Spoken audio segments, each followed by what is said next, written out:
ಇವತ್ತು ತುಮಕೂರಿನಾಗ ಮುಖ್ಯಮಂತ್ರಿ ಅಂತ ಘೋಷಣೆ ಹೋಗ್ಯಾರ 300 ರೂಪಾಯಿ ಬಾಡಿಗೆ ಮಂದಿ ಬಂದಾರ ತಂದಾರ 500 ರೂಪಾಯಿ ಕೊಟ್ಟ ನೀವು ಇವ ಮುಖ್ಯಮಂತ್ರಿ ಆದ್ರೆ ಅಧೋಗತಿ ಕರ್ನಾಟಕ ಅಂತಾರ ಸಂಘಟನಾಕಾರರು. ಆದರೆ ಅವ್ರ ಮಾತಿಂದನೇ ಅವ್ರು ಕೇಳಿದ್ದಾರೆ.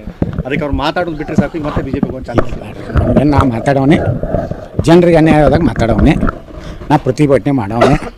ನನಗೇನು ಯಾರ್ದು ನಾನು ನೋಡ್ರಿ ಅಂತ ಕೈಕಾಲು ಹಿಡಿದು ಇದು ಮಾಡಿ ನಾನು ಮುಖ್ಯಮಂತ್ರಿ ಆಗೋಲ್ಲ.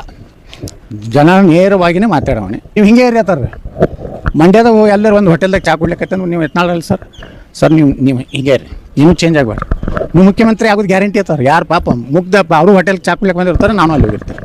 ಅದಕ್ಕೆ ನಾನು ಹೇಳೋದೇನಂದ್ರೆ ಯಾವುದೇ ಒಂದು ವ್ಯಕ್ತಿನ ತುಳಿಲಿಕ್ಕೆ ಮುಗಿಸ್ಲಿಕ್ಕೆ ಆಗೋದಿಲ್ಲ ರಾಜಕಾರಣ. ನಾನು ಮುಗಿದಿತ್ತಲ್ಲ ರೀ, ಸೋತೆ ದೇವ್ರ ಪ್ರಿಯಾಗ ಸೋತೆ, ಬಿಜಾಪುರನಾಗ ಸೋತೆ, ಮತ್ತೆ MLC ಆದಿಲ್ಲ. ಮತ್ತೀಗ ನೋಡಕತ್ತೀರಿ 2028 ತನಕ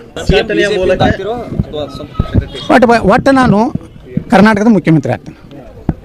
ಆಗದೇ ಇದ್ರೆ MLA ಅಂತೂ ಇದ್ದೇ ಇರ್ತೀನಿ. ಮಂತ್ರಿ ಆಗೋದ್ರಿ ಯಾರ ಕೈ ಆಗೋ. ನಾನು ಯಡಿಯೂರಪ್ಪನ ತೆಳಗೆ ಯಾಕೆ ಮಂತ್ರಿ ಆಗಲಿ ಗೊತ್ತೈತಂದ್ರೆ ಇವತ್ತು ಸತ್ತು ಹೇಳ್ತೇನೆ, ಇಂಥ ಭ್ರಷ್ಟ ಮುಖ್ಯಮಂತ್ರಿ ಕೈ ಆಗಬಾರ್ದು ಅಂತೇಳಿ. ಯಾಕಂದ್ರೆ ಅಟಲ್ ಬಿಹಾರಿ ವಾಜಪೇಯಿ ಸಚಿವ ಸಂಪುಟದಲ್ಲಿ ಇದ್ದಾವ. ಆ ಲೆವೆಲ್ದ ಮನುಷ್ಯ ಬರುತ್ತಾನೆ. ನಾವು ಗಮ ರಗಡ್ ಸಲ ಹೇಳಿದ್ರು ನಿಮ್ಮನ್ನು ಮಾಡ್ತೀನಿ, ನಾನು ಬೇಡ ಅಂತ ಹೇಳಿದೆ. ನಾನು ಬರೀ ಬಿಜಾಪುರ ಸಿಟಿ ರೊಕ್ಕ ಕೊಡಿ ಡೆವಲಪ್ಮೆಂಟ್ ಸಾಕು. ಅದಕ್ಕೆ ಹಿಂಗೆ ಬಿಜಾಪುರ ಸಿಟಿ ಡೆವಲಪ್ ಆಯ್ತಿಲ್ಲ. ಬರೀ ಮಂತ್ರಿ ಆದ್ರೆ ಏನು ಒಳ್ಳೆ ಅದು ಗುಟ್ಟದ ಕಾರ ಈಗ ಅಡ್ಡಾಡ್ತಾವೆ ನೋಡ್ರಿ, ಖಾಲಿ ಯಾರು ಅವ್ರು ಇನ್ನೊಂದು ಪೊಲೀಸ್ ಇರೋದಿಲ್ಲ. ಮಂತ್ರಿಗಳು ಎಷ್ಟು ಮಂದಿ ಆಗ್ಯಾರಲ್ಲ ಬಿಜಾಪುರನ, ಸುಮ್ಮನೆ ಇಲ್ಲೇ ಸಿಂಗತಿ ಕೂತ್ ಅಡ್ಡಾಡಿರ್ತಾವೆ ಬಟ್ಟೆನಾಗ. ಸ್ವಾಗತ. ವಿಜೇಂದ್ರ ತೆಗೆದುಕೊಂಡಂಥ ಐತಿಹಾಸಿಕ ನಿರ್ಣಯಕ್ಕೆ ಸ್ವಾಗತ. ಅದಕ್ಕೆ ನನ್ನ ಸಂಪೂರ್ಣ ಬೆಂಬಲ ಇದೆ. ಒಂದು ಷರತ್ತಿನಂದು ಏನು ಷರತ್ತಂದ್ರೆ ಅವರು ಅಹೋರಾತ್ರಿ ಗೆಲ್ಲುವವರೆಗೆ ಮಾಡಬೇಕು. ನಾಳೆ ರಾತ್ರಿ ತನಕ ಮಾಡಿ ಮುಂಜಾನೆ ಹೋಗಿ ಬಿಸ್ಕಿ ಕುಡಿದು ಮಕ್ಕೋದಲ್ಲ. ಅವ 18ವರೆಗೆ ಬಾ ಸಿದ್ದರಾಮಯ್ಯ ರಾಜೀನಾಮೆ ಕೊಡೋವರೆಗೆ ನಾನು ಅಹೋರಾತ್ರಿ ಮಾಡ್ತಿದ್ದೆ. ನಾನು ಅದಕ್ಕೆ ಬೆಂಬಲ ಕೊಟ್ಟು ಹೋಗಿ ಕುಂಡಿರ್ತೀನಿ. ನಾಳೆ ಆಡದ ಎದ್ದು ಹೋಗುವಂಥ ನಾಲಾಯಕರು ಸೋಮನೆ ಅಲ್ಲಿ ಸಿದ್ದರಾಮಯ್ಯ ಪರ್ಮಿಷನ್ ತೊಗೊಂಡಿರ್ತಾರೆ, ಆ DK ಶಿವಕುಮಾರ್ ಪರ್ಮಿಷನ್ ತೊಗೊಂಡಿರ್ತಾರೆ. ನೋಡಿ ಸರ್, ಮೇಲಿಂದ ಭಾಳ ಪ್ರೆಷರ್ ಇದೆ, ಯತ್ನಾಳ್ ನಮ್ಮ ಬಗ್ಗೆ ಭಯಂಕರ ನೀವು ಅಡ್ಜಸ್ಟ್ಮೆಂಟ್ ಅಂತ ಇದ್ದಾನೆ. ಒಂದು ದಿವಸ ಅಹೋರಾತ್ರಿ ಮಾಡ್ತೀವಿ, ನೀವು ತಪ್ಪು ತಿಳ್ಕೊಬಾರ್ದು, ಯಾವಾಗಲೂ ನಿಮಗೆ ಪಾದದಡಿಯಲ್ಲಿ ಇರ್ತೀವಿ ಅಂತ ಹೇಳಿದ್ರೆ ಮಾಡೋ ವಿಜಯೇಂದ್ರ ಐ ಡೋಂಟ್ ಕೇರ್ ಮಾತಾಡ ಸಿದ್ದರಾಮಯ್ಯ.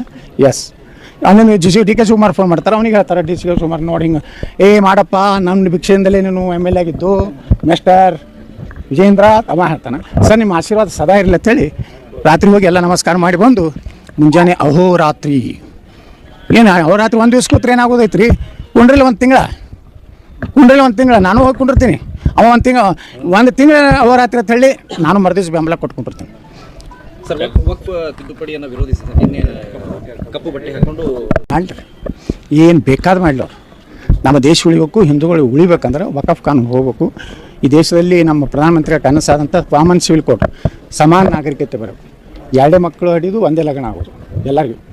ಮೂರನೇದು ಹಡಿದ್ರಂದ್ರೆ ಯಾವ ಸಬ್ಸಿಡಿ ಇಲ್ಲ, ಇದು ಇಲ್ಲ, ನೌಕರಿನೂ ಇಲ್ಲ. ರದ್ದೇ ಆಗಬೇಕು, ಆಸ್ತಿ ಸೇರ್ಬೇಕಂತೀರಿ ದೇಶಕ್ಕೆ ದೇಶದ ಆಸ್ತಿ ಇರೋದು. ಇದೇನು ಆನಂದ ಆಸ್ತಿ ಮೊಘಲರ ಆಸ್ತಿ ತರೋರು. ಮೊಘಲರಿಂದ ಯಾರಿದ್ರು?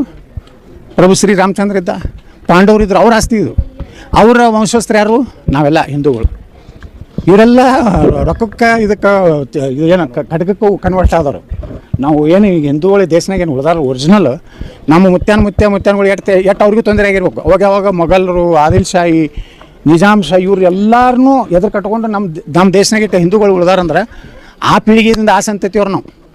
ಅದಕ್ಕೆ ನಾನು ಹೇಳ್ತೀನಿ, ವಕಫ್ನು ಹೋಗ್ಬೇಕು, ಕಾಮನ್ ಸಿವಿಲ್ ಕೋಡ್ ಹೋಗ್ಬೇಕು. ಹೆಂಗೆ ಕಾಶ್ಮೀರದ 370 ನಮ್ಮ ಪ್ರಧಾನಮಂತ್ರಿ ತೆಗೆದ್ರು, ಇನ್ನು ಮ್ಯಾಗ ಎಲ್ಲನೂ ರೇಷನ್ದಾಗೂ ಸಹಿತ ಇಷ್ಟೇ ಕುಟುಂಬಕ್ಕೆ ಇಟ್ಟೇ ಬಂದಿರಿದ್ರೆ ಕೊಡ್ಬೇಕು.